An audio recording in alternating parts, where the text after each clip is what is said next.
नमस्कार, मैं हूं रंजीत झा। पार्लियामेंट में राहुल गांधी के जबरदस्त तेवर देख नरेंद्र मोदी, अमित शाह समेत पूरे एनडीए का पसीना छूट रहा है। ऐसे में राहुल गांधी की सांसदी छिनवाने की मुहिम में फिर से जुटे भाजपाइयों की इस वक्त इलाहाबाद हाईकोर्ट में गजब बेइज्जती हुई। बीजेपी के एक नेता और एक बीजेपी का भक्त वकील इलाहाबाद हाईकोर्ट में जबरदस्ती की याचिका लगाकर राहुल गांधी की सांसदी छीन लेने की मांग कोर्ट से करने लगा कि वहां से उनके इस चुनाव प्रक्रिया में भाग लेने के फुल प्रोसेस को ही रद्द कर दिया जाए, क्योंकि राहुल गांधी की नागरिकता पर यह सवाल उठा रहे थे। लेकिन कोर्ट रूम में जो हुआ उसके बाद तो ये दोनों एकदम से जज से उलझ ही पड़े, क्योंकि अपनी हार उन्हें बर्दाश्त हो नहीं रही थी। जिस तरीके से मामला आगे बढ़ा उसके बाद जज साहब ने इन दोनों की खूब फजीहत की है, क्योंकि ये अनर्गल प्रलाप करते हुए कोर्ट रूम में आ तो गए, जबरदस्ती की शेखी बघाड़ने तो लगे, लेकिन फैक्ट के नाम पर ये कोर्ट को गुमराह करने की कोशिश कर रहे थे। तो चलिए हम शुरू करते हैं। कोर्ट रूम में ऐसा क्या हुआ जिसकी चर्चा इस वक्त पूरे देश में भी हो रही है कि राहुल गांधी को रोकने के लिए इतने षड्यंत्र लगाए जा रहे हैं, लेकिन हर षड्यंत्र फेल भी हो रहा है। तो देखिए अपने स्क्रीन पर कैसे कैसे बात आगे बढ़ती है और कोर्ट रूम में कैसे वकीलों की फजीहत इन जज साहब ने की है, सब समझेंगे आप। जस्टिस रॉय और जस्टिस शुक्ला ने मोर्चा संभाला था। दूसरे तरफ से बीजेपी का नेता और बीजेपी का भक्त वकील एडवोकेट अशोक पांडे वहां राहुल गांधी के खिलाफ याचिका लेकर कोर्ट पहुंचे हुए थे। अब बताते हैं आगे क्या हुआ है। कहा जा रहा है कि यह जो पीआईएल प्लिया है इसे BJP Karnataka worker S Vighnesh Shishira इन्होंने दायर की थी और यहां से सुनवाई शुरू हो जाती है। सबसे पहले जस्टिस रॉय कहते हैं एडवोकेट अशोक पांडे से, जो पिटिशनर के वकील बनकर आए थे, कि ये जो 2016 का ऑर्डर है हाईकोर्ट का आपके अगेंस्ट, वो अभी भी स्टैंड करता है। एडवोकेट पांडे कहते हैं कि इसका रिव्यू फाइल किया हुआ है मैंने, लेकिन मेरे पिटिशंस लगातार कोर्ट में सुने जा रहे हैं, तो फिर वो चाहते हैं कि इनकी सुनवाई लगातार जारी रहे। अब क्या हुआ, एडवोकेट जो इलेक्शन कमीशन के हैं उन्हें भी बुलाया गया था, इलेक्शन कमीशन ऑफ इंडिया के, कि भाई राहुल गांधी की सांसदी को चुनौती दी गई है कि वो कैसे चुनाव लड़ने पहुंच गए और फिर वो जीत भी जाते हैं, इस पर क्या कहना है। तो वो कहते हैं advocate for the election commission of India कि जो ये प्रेयर्स है वो पीआईएल प्लिया में रेज किया जा सकता है, लेकिन सिर्फ एक इलेक्शन पिटीशन में। इनका कहना है कि इलेक्शन पिटीशन के जरिए अगर आपको कोई याचिका लगानी है तो लगाकर देख लीजिए, क्योंकि जो नागरिकता के सवाल पर आप इनकी सांसदी रद्द कराने के लिए पहुंचते हैं वो तो एपेक्स कोर्ट में पहले भी खारिज हो चुकी है याचिका। ये चुनाव आयोग के वकील का कहना होता है। अब जस्टिस रॉय सवाल करते हैं कि पिटिशनर कौन है भाई, आप तो वकील हो, याचिकाकर्ता कौन है। तो एडवोकेट पांडे कहते हैं कि ये रहे एस विघ्नेश शिशिर, यही हैं, यही याचिका करता है। जस्टिस रॉय कहते हैं कि ये करते क्या है, क्योंकि इनके इस पीआईएल प्लेया में कुछ भी इनके क्रेडेंशियल्स की जानकारी नहीं है। ये क्या करते हैं, कहां से हैं, क्या क्या इनकी भूमिका है, क्योंकि हम जान तो सकते हैं ना उनके क्रेडेंशियल्स क्या हैं।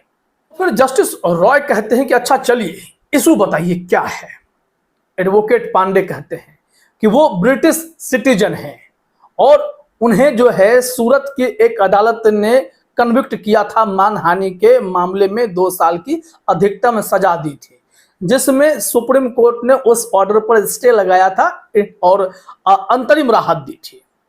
इसके बाद उनका कहना है कि इसका मतलब यह नहीं है कि वो चुनाव लड़ने के लिए या सांसद बनने के लिए एलिजिबल हो जाते हैं।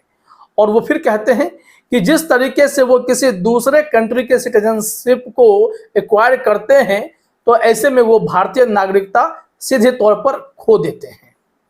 और यहां तक उनकी बात सुनी गई। फिर एडवोकेट पांडे फिर कहते हैं कि यूनियन होम मिनिस्ट्री जो है उन्होंने राहुल गांधी को 2019 में उनकी नागरिकता को लेकर क्लैरिफिकेशन देने के लिए नोटिस भेजा था, जिसका जवाब फाइल करना था। 5 साल के बाद भी राहुल गांधी ने इस मैटर में कोई जवाब नहीं दिया है। जस्टिस रॉय कहते हैं कि कौन डिसाइड करता है कि वो ब्रिटिश सिटीजन है? इसके पीछे आपका तर्क क्या है, कहां से समझते हैं आप? तो एडवोकेट पांडे कहते हैं कि some documents state that he is a British citizen, based on those documents I am stating that he is a British citizen. तो जस्टिस रॉय कहते हैं कि आपने वो डॉक्यूमेंट्स कहां से प्राप्त किया, कहां से लाए? तो एडवोकेट पांडे कहते हैं इंटरनेट से डाउनलोड किया है। अरे कौन सी साइट से डाउनलोड किया है? जस्टिस रॉय ने फिर पूछा। तो एडवोकेट पांडे कहते हैं कि based on this documents only the home ministry issued him a notice. जो डॉक्यूमेंट्स मेरे पास है ना, उसी डॉक्यूमेंट्स के आधार पर होम मिनिस्ट्री ने राहुल गांधी को नोटिस भेजा था। तो जस्टिस रॉय कहते हैं लेकिन आपको ये डॉक्यूमेंट्स कहां से मिले, ये तो बताइए। आपने कहा है एफिडेविट पर कि आपने ओरिजिनल से कंपेयर किया है ये डॉक्यूमेंट्स, ये कहा है ना आपने, तो ओरिजिनल आपको कहां से मिले, इसकी जानकारी कुछ है? तो फिर अब जस्टिस रॉय फिर एक और सवाल इनसे दाग देते हैं कि जब हम लोग वकालत करते थे और ऐसे पिटीशंस फाइल करते थे तो एफिडेविट में क्या लिखा है ये ध्यान से देखते थे। If you have compared the documents with original documents then show me where you got the documents from. अगर आपने ओरिजिनल से इसे कंपेयर किया है तो इस वक्त आपको वो दिखाना पड़ेगा कि वो ओरिजिनल डॉक्यूमेंट्स कहाँ हैं और कैसे आप इसे उससे टैली कर रहे हैं। अब पिटिशनर जो एस विघ्नेश हैं उनसे रहा नहीं जाता है, वो इस जो है बहस में कूदना चाहते हैं। Tries to come closer to the dais to pass on some information to his lawyer. वो अपने वकील के पास जाते हैं और कुछ सूचना उन्हें देना चाहते हैं। तो एडवोकेट पांडे जो कह रहे हैं तुरंत उनको, अरे आप उधर जाकर बैठ जाइए, मतलब अभी मूड में है पांडे साहब, अपने याचिकाकर्ता को ही करे आप उधर जाकर बैठ जाइए। जस्टिस रॉय कहते हैं कि okay mister Pandey, we have heard you, मैंने आपको सुन लिया। एडवोकेट पांडे कहते हैं कि लॉर्ड से प्लीज और सुनिए, I have to make many other submissions, मुझे और भी कुछ सबमिशंस यहाँ पर देने हैं, इसलिए मुझे और सुना जाए। जस्टिस रॉय कहते हैं has your petitioner approached the competent authority. उन्होंने पूछा है कि जब नागरिकता का विवाद उठता है तो क्या आपके याचिकाकर्ता ने उन कॉम्पिटेंट अथॉरिटी को संपर्क किया, वहां तक गए या सीधे कोर्ट आ गए? तो एडवोकेट पांडे कहते हैं कि नहीं, वो तो नहीं गए हैं। फिर जस्टिस रॉय कहते हैं कि ओके देन, फिर एडवोकेट पांडे कहते हैं प्लीज हियर मी। ये कह रहे हैं जज साहब कह रहे हैं कि जब नहीं गए तो अब क्या? एडवोकेट पांडे कहते हैं कि पहले मेरी बात सुनिए। जस्टिस रॉय कहते हैं please don't take this court for granted, we have been patient with you but don't take us for granted. PIL कर दिया जबकि सिटीजनशिप का इशू 2 बार डिसमिस हो चुका है। इन्होंने कहा कि इस कोर्ट को आप टेक फॉर ग्रांटेड तो एकदम नहीं कीजिए भाई, हम आपके साथ बहुत ही सादगी से पेश आ रहे हैं। इसका मतलब यह नहीं है कि आप कोर्ट रूम में जो मर्जी हो सो करेंगे। आप जानते हैं कि राहुल गांधी की इस नागरिकता विवाद पर 2 याचिकाएं ऑलरेडी खारिज हो चुकी हैं, फिर भी आप आ गए। तो जस्टिस रॉय फिर आगे कहते हैं बताइए कि कब पिटिशनर ने अथॉरिटी को अप्रोच किया, इसका जवाब है क्या आपके पास? तो एडवोकेट पांडे भड़क जाते हैं, आप हमें बोलने देंगे? जस्टिस रॉय कहते हैं इतनी देर से और क्या कर रहे हैं, आप बोल ही तो रहे हैं ना। देखिए कोर्ट डेकोरम को आप फॉलो कीजिए, उसके बाहर जाने की कोशिश मत कीजिए। एडवोकेट पांडे कहते हैं क्या कह दिया मैंने ऐसा क्या कह दिया जो आप मुझ पर भड़क रहे हैं? तो फिर पिटिशनर जो है अब सबमिशंस देने की कोशिश करते हैं बेंच के सामने। जस्टिस रॉय कहते हैं आर्ग्यू कौन करेगा? Who will argue, you mister Vighnesh और यू एडवोकेट पांडे, कौन करेगा ये तो बताइए। पिटिशनर कह रहे हैं कि मैं बहस करूंगा। भाई जब आप बहस करोगे तो वकील साहब क्या करेंगे? एडवोकेट पांडे कहते हैं कि no you sit I will argue.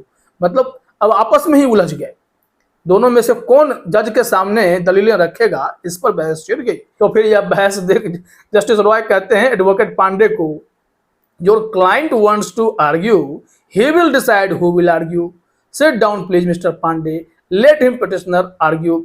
यहाँ पर हुआ क्या कि जज साहब कहते हैं कि जब आपका क्लाइंट जो है वो खुद आर्ग्यू करना चाहता है, या तो उसकी इच्छा पर है कि वो आपको आर्ग्यू करने देना चाहता है या खुद ही आर्ग्यू करना चाहता है।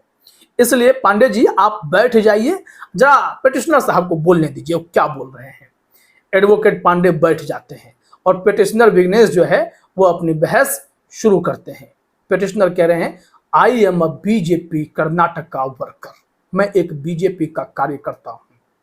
जस्टिस रॉय उसके बाद कहते हैं, why didn't you mention this fact in your petition that you are a BJP member. आपको तो ये बता देना चाहिए था कि आप भाजपाई हो, यह याचिका इसमें आप मेंशन कर देते। जस्टिस रॉय कहते हैं कि also have you moved before the competent authority, क्या आप किसी कॉम्पिटेंट अथॉरिटी के पास गए इस मामले में। पिटिशनर कह रहे हैं कि मैंने अप्रोच किया था इलेक्शन कमीशन को और डिस्ट्रिक्ट इलेक्शन ऑफिसर को with regard to the issue, और इस संबंध में वहां जब मैं गया, I have determined that mister Gandhi is a British citizen, multiple evidence prove what I am trying to claim. मेरे पास बहुत सारे सबूत हैं कि राहुल गांधी की नागरिकता ब्रिटिश है। मैं इन कॉम्पिटेंट अथॉरिटी के पास जो चुनाव आयोग से जुड़े हुए हैं वहां गया था। फिर पिटिशनर कहते हैं, also the ministry of home affairs had issued notice to Rahul Gandhi based on दो डॉक्यूमेंट्स ओनली, मतलब राहुल गांधी को भी उसी डॉक्यूमेंट्स के आधार पर नोटिस भेजा गया था होम मिनिस्ट्री के जरिए। Many people tried and failed to raise this issue British nationality of Gandhi before the courts. I have done a lot of work in India and abroad, can prove my case. इनका कहना है कि मैंने देश विदेश में बहुत सारा काम किया है, बहुत सारे लोग याचिका लगाए, कोर्ट में फेल हो गए, लेकिन मैं यहाँ पर सब कुछ तथ्यों के साथ लाया हूँ और मैं यहाँ प्रूव कर सकता हूँ। पिटिशनर ने कहा कि अगर आप ऑफिशियल यूके की वेबसाइट को विजिट करते हो तो आपको DIN number, director identification number डालना होता है, जहां पर आप देख सकते हैं कि जो कंपनी है उसमें वो हिस्सेदार हैं। DIN is inactive but not surrendered, this means he hasn't surrendered the DIN। DIN inactive है लेकिन सरेंडर नहीं किया गया, इसका मतलब हमको वहीं का नागरिक मानते हैं। पिटिशनर फिर कहते हैं कि मैंने रिप्रेजेंटेशन दिया है ECI के सामने और I have provided all relevant evidence which I could. फिर जस्टिस रॉय कहते हैं, but you have not approached competent authority who will decide if he is a British decision, have you approached them. इन्होंने कहा कि आप यहाँ पर जब नागरिकता को चुनौती दे रहे हो तो चुनाव आयोग नागरिकता तो कैसे तय करेगा, नागरिकता तय करने का अधिकार किस कॉम्पिटेंट अथॉरिटी के पास है, आप वहां पर गए क्या। तो पिटिशनर कहते हैं, मैटर तो सीरियस है। जस्टिस रॉय कहते हैं, at all this is a serious matter, why would the home ministry sit over the matter for this many years. उन्होंने कहा कि अगर आप कह रहे हैं कि यह मैटर बहुत सीरियस है तो होम मिनिस्ट्री ऐसे गंभीर मामलों पर इतने सालों से खामोश क्यों है, वो तो कुछ कर सकता था, क्यों नहीं किया। फिर पिटिशनर साहब कहते हैं, please issue a notice to the returning officer in this matter. फिर जस्टिस रॉय कहते हैं कि you have not raised this prayer in your plea. उन्होंने कहा कि आपने जो याचिका लगाई है उसमें आपने तो यह नहीं कहा ना कि रिटर्निंग ऑफिसर को एक जो है नोटिस भेजना है, लेकिन फिर आप यहाँ पर ये क्यों कह रहे हैं, ये मौखिक सबमिशन क्यों कर रहे हैं आप। जस्टिस रॉय कह रहे हैं कि this is not an election petition boss, यह इलेक्शन पिटीशन नहीं है। If this issue had been raised by a competent person before the elections we could have out differently. अगर यह इशू जो है किसी कॉम्पिटेंट पर्सन के द्वारा उठाई जाती, मतलब जो नागरिकता को रिलेट करते हैं या फिर उन पर उनका कोई अधिकार चलता है, तो वो इस मामले में आगे कुछ विचार कर सकते थे। फिर आगे क्या हुआ कि जस्टिस रॉय कहते हैं, not much could be done in this matter, मैं इसमें ज्यादा कुछ कर नहीं सकता। पिटिशनर कहते हैं, प्लीज दिस इज अ जनहित याचिका। एडवोकेट पांडे भी उठ खड़े होते हैं, please hear me as well. Justice Roy कहते हैं, नहीं, आपने आर्ग्यू कर लिया और आपके पिटिशनर ने भी, बस हो गया, अब और नहीं सुनूंगा। एडवोकेट पांडे कहते हैं, बोलने दीजिए, आर्ग्यू करने दीजिए। जस्टिस रॉय कहते हैं, देखिए हो गया, ऐसा करेंगे तो हमें उठना पड़ जाएगा, we will have to rise, पूरा दिन काम करना है हमें, ऐसे मूड खराब करके कैसे होगा काम। तो जस्टिस रॉय फिर आगे कहते हैं, इलेक्शन कमीशन के सामने क्या कहना है वो अलग है और किसी की सिटीजनशिप कैंसिल करवानी है वो अलग मैटर है, उसके लिए अथॉरिटी दूसरी है, आप वहां जाइए। Don't mix up the issues, इसे आप मिक्सअप ना करें। जस्टिस रॉय फिर कहते हैं, we will pass an order. Petitioner कहते हैं कि मैं इस पिटीशन को विड्रॉ करना चाहता हूं और please give me the liberty to file a fresh petition, मुझे अनुमति दें कि मैं फिर से एक पुनर्विचार याचिका इस मामले पर एक दोबारा से पूरी तैयारी के साथ डाल सकूं, क्योंकि ये लोग कंफ्यूज थे, इनको जानकारी नहीं थी। जज साहब ने इन्हें 2 मिनट में ढीला कर दिया। जस्टिस रॉय कहते हैं then we will impose cost on you as you have wasted 1 hour of court's time. तो फिर कह रहे हैं कि आपने 1 घंटा हमारा बर्बाद किया ना, ऐसे में हम आप पर जुर्माना लगा देंगे। जस्टिस रॉय जब यह कहते हैं तो पांडे जी फिर बहस करने के लिए उठ जाते हैं। एडवोकेट पांडे पीआईएल प्रिया को पढ़ना शुरू कर देते हैं। जस्टिस रॉय कहते हैं you have not answered our query as to whether there is a judgment which says that even after the conviction has been stayed the disqualification of an MP MLA doesn't go away। Justice Roy कहते हैं आपने मेरे इस सवाल का जवाब ही नहीं दिया है। जब कन्विक्शन ही स्टे हो गया तो फिर उनके डिस्क्वालिफिकेशन की बात तो है वो तो अपने आप दूर हो जाती है ना। एडवोकेट पांडे कह रहे हैं कि सुनिए हमें। जस्टिस रॉय कहते हैं this is not the way, अब नहीं सुन सकते। एडवोकेट पांडे कहते हैं 20-20 दिन बहस सुनी जाती है, आप 1 घंटा नहीं सुन सकते। तो जस्टिस रॉय कहते हैं ऐसी बहस 20 दिन थोड़े ना सुनी जाती है। एडवोकेट पांडे कहते हैं डोंट गेट पर्सनल, आप पर्सनल मत होइए। जस्टिस रॉय कहते हैं okay then we will rise, if you want that no other matters are heard then be it, bench rises. Advocate Pandey ये अंतिम अदालत नहीं।